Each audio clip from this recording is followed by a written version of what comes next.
Asa na kaya yung room namin? Sabi ni Princess 512. Ay, ayun! 512 na to! Sabi nandito na sila, Princess. Ang galing! Princess! Nandiyan na ba kayo? Hala, wala pa sila. Dahil ako yung nauna, nilibutin ko muna itong hotel namin. Para kasing ang ganda eh. Wow! May swimming pool sa labas! Ang ganda! Excited na akong maligo! Sabihin ko kay Princess, magbaka-bakaan kami dyan mamaya. Titignan ko muna yung CR namin, baka maganda rin.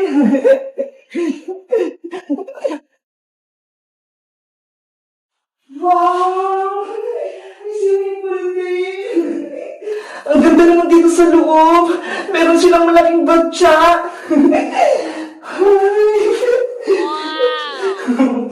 Ang galing. Pwede pang humiga. Paano kaya ito gamitin? Guys, alam niyo ba yung pangalan nito? Ngayon ko lang kasi ito nakita eh. Para kasi siyang pwedeng swimingan. Alam niyo ba kung anong pangalan nito? Ang ganda. Parang swimming pool na maliit. Nasa na kayo sila Princess tsaka si Iska. Ang tagal naman nila. Guys, kaya nandito kami sa may hotel kasi birthday ni Iska. Pinadalan siya ng mama niya para dito kami mag-celebrate sa hotel. Ito nga oh, may dala akong cake sa kanya.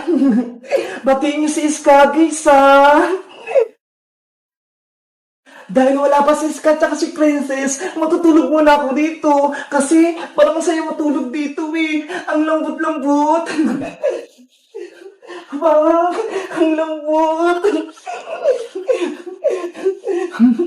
Ang sarap. Ang lamig. Matutulog nga muna ako habang inaantay ko sila para mamaya kakain kami ng cake.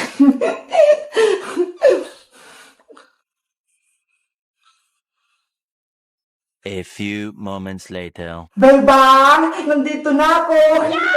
Nasaan na sila, Bebang? Hala! Tulog pa si Bebang! Ano ba yan? Nagugutom pa naman ako. Gusto kong kumain. Ay! Ano to? Parang cake to ah. Bubuksan ko nga. Oh no!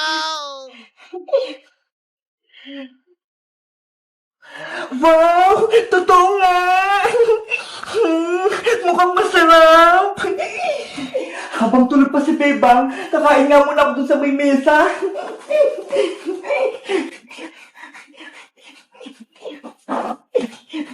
Ang ganda naman itong cake na to.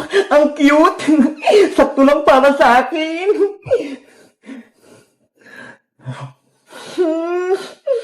Ang sarap. Ang tamis. Wow! Bebang, ang sarap ng tulog mo. Habang ako, eto, kumakain. Ang sarap. 20 minutes later. Ayan, malapit ko na maubos tong cake. Oh no! Ay, sa wakas, nagising na rin ako. Hello, Princess! Nandyan ka na? Oo, Bebang, kanina pa ako dito. Habang tulog ka, kinain ko muna tong cake na nandun, oh. Ang sarap-sarap nga eh. Hala, kinain mo yung cake? Ano ba yan? Ibibigay ko nga yung kay Iska eh. Kasi birthday niya. Ano? Birthday cake to ni Iska? Ano ba yan? Akala ko nung pang-merienda lang natin to. Ang takot mo talaga, Princess. Naubos mo agad. Wala tuloy cake sa Iska. Sorry na, Bebang. Hindi ko naman alam eh. Kasi nagutom ako. Kaya hindi ko na napigilan kumain. Hala, nandiyan na si Iska. Bebang, Princess, nandito na ako. Happy birthday, Iska. Happy birthday, Iska. Thank you, Bebang. Thank you, Princess. Maraming salamat sa pagbati. Pasensya na, wala na yung cake. Kinain na kasi ni Princess eh. Nagutom lang talaga ako sobra, kaya hindi ko nang pigilan kumain. Si Princess talaga, ang takaw. Pero okay lang yun, bebang. Dahil birthday ko, bibili tayo mamaya ng cake. Ang importante, magsama-sama tayong tatlo. Okay, sige, magsaya-saya tayo dito. Dahil birthday mo, magsiswimming na tayo. Ay, may swimming pool pala dito. Ang ganda. Gusto ko nang maligo. Sige, mag-swimming na tayo. Tara na. Guys, si Iska, birthday niya. Kaso, si Princess, kinain yung cake niya. Para sumaya si Iska, batiin niyo na lang siya ng happy birthday. Bye-bye guys. Kita-kits ulit tayo bukas. Yay! Uwi na si nanay! Mabuti na lang, magaling na yung sakit ko! Maglilinis ako ng buong bahay para pagdating ni nanay, masaya siya!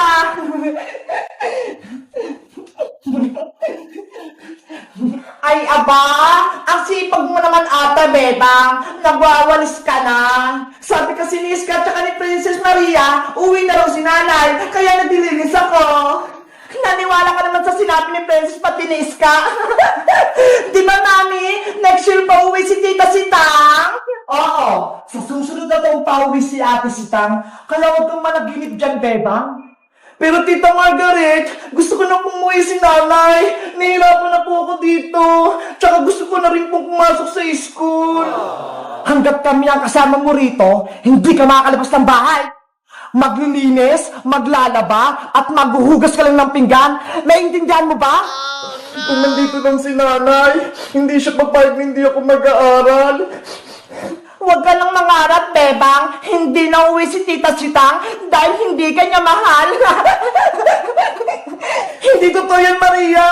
Mahal ako ni nanay. Kung mahal ka ng nanay mo, bakit ka niya iniwan? Kaya hindi ka niya na mahal, bebang. Hindi na siya uwi dito. Sinungaling ka, Maria. Mahal ako ni nanay. Hindi niya ako iiwan. Bebang, bumalik ka rito.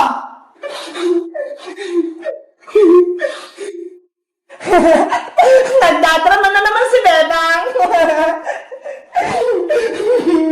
Nanay, nasaan ka na ba? Umuwi ka na.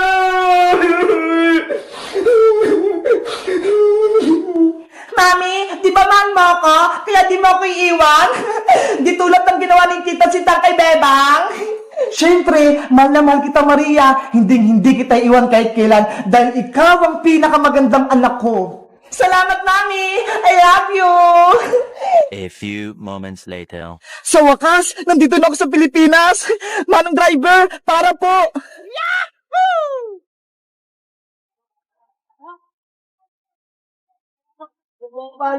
Salamat po. Namiss ko yung bahay namin. Namiss ko rin si Bebang. May kita ko na si Bebang. Bebang! Maria, may tao sa labas. Silipin mo nga kung sino yun. Sige po, Mami. Bebang! Mami, halika rito. May problema tayo. Ano yun, Maria? Para ka nakita ng multo. Tingnan niyo po. Si Tita Sitang nasa labas ng gate. Ano? Ay, oo nga. Totoo yung sinabi ni Bebang. Uuwi na si Ate Sitang. Bebang! Yuhu! Bakit ang tagal naman buksan? Ang gagawin natin, Mami? Pakukulong tayo ni Tita Sitang kapag nalaman niya pinahirapan natin si Bebang. Maria, iligpit mo yung mga gamit natin. Ilagay mo lahat sa bag. Bakit po, Mami? Huwag ka nang maraming tanong. Tatakas tayo bago pa tayo mahuli ni Ate Sitang. Sige po, Mami. Bebang, papasok na ako sa loob. Maria, bilisan mo. Paparating na si Tita Sitang mo. Bebang! Sino kayo tumatawag sa akin sa labas? Hello guys! Magandang araw! Ako si Aling Sitang. Nakauwi na ako rito sa Pilipinas. Siguradong matutuwa si Bebang. Pero, bakit kaya wala nagbubukas ang pinto? Ano kaya nangyayari sa loob ng bahay? Sana mahuli ko si Margaret pati si Maria nang mapabarangay ko sila. Mag-comment lang kayo para sa part 6. Bye-bye! Nanay, tatay, gusto kong tinapay. Ate, kuya, gusto kong kape. Lahat ng gusto ko ay susundin nyo. Ang magkamali ay pipungutin ko. 1, 2, 1, 2, 3. Uy, Beba, Iska, Princess, ano ginagawa nyo? Naglalaro po kami ng nanay, tatay, nay. Naku, Beba, masama yan. Huwag niyo kantahin yan. Bakit po aling sitang? Di ba laro lang naman to? May kwento yan sa babaeng batang namatay. Nakakatakot yan. Kaya hindi yan pwedeng laruin. Ano po bang mangyayari aling sitang kapag kinantay yung nanay-tatay? Ayon sa kwento-kwento, kapag kinanta mo daw yung nanay-tatay, gusto kong tinapay, bigla-bigla na lang lumalabas yung batang multong babae na yun. Nakakatakot. Tapos, may utos sa inyo yung batang multo. Kapag hindi kayo sumunod, kukunin niya kayo, dadalhin niya kayo sa sementeryo, ilalagay niya kayo sa hukay. Naku, nakakilabot naman pala yung kwento na yan. Nakakatakot. Kaya kung ako sa inyo, huwag niyo nang laruin yan kung ayaw niyo lumabas yung batang babae. Hindi naman totoo yun, aling sitang eh. Kwento-kwento lang yan. Panakot lang yun sa mga bata. Kayong bahala kung ayaw niyong maniwala. Basta, sinabihan ko na kayo ha. Hindi po ako natatakot, aling sitang. Matapang po ako, no? O siya, Bebang, dito muna kayo. Pupunta lang ako sa tindahan ni Aling Sonia. Opo, Nay. Dito lang po kami.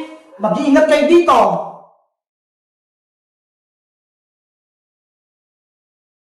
Bebang, Iska, tara na. Kantayin ulit natin yung nanay-tatay. Naku, Princess, ayoko. Ayoko rin. Baka lumabas yung batang babae. Matatakot naman kayo. Hindi yung totoo, no? Kanta lang yun. Basta, ayoko, Princess. Ako na nga nakakanta. Wag, Princess. Gabi na. Baka magpakita siya. Susubukan ko lang kung totoo yung kwento. Nanay, tatay, gusto kong tinapay. Ate, kuya, gusto kong kape. Ano yun? Bakit bumukas yung pinto? Wala naman tao ah. Princess, tama na yan. Lahat ang gusto ko ay susundin nyo. Ang magkamali ay pipinyutin ko.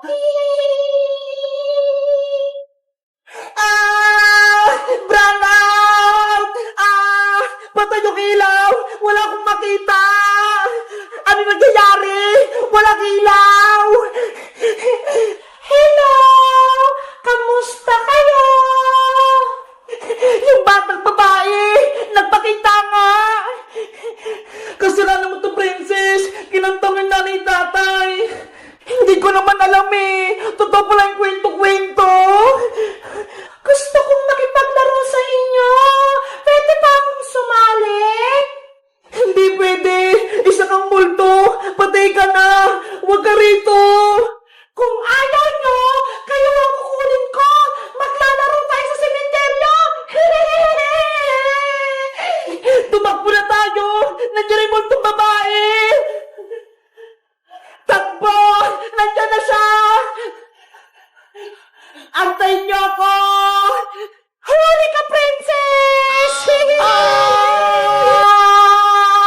Nanay, tatay, gusto kong tinapay. Si Princess, dadalhin ko sa sementeryo. Bebang, tulong! Hello guys! Alam niyo ba yung kantang nanay, tatay? Gusto kong tinapay. Nilalaro niyo ba yun? Kasi, sabi ni nanay, masama daw yun eh. Kaya lumabas yung batang multo. Si Princess, hinuli siya. Kawawa naman. Mag-comment lang kayo kung gusto niyo ng part 2. Bye-bye!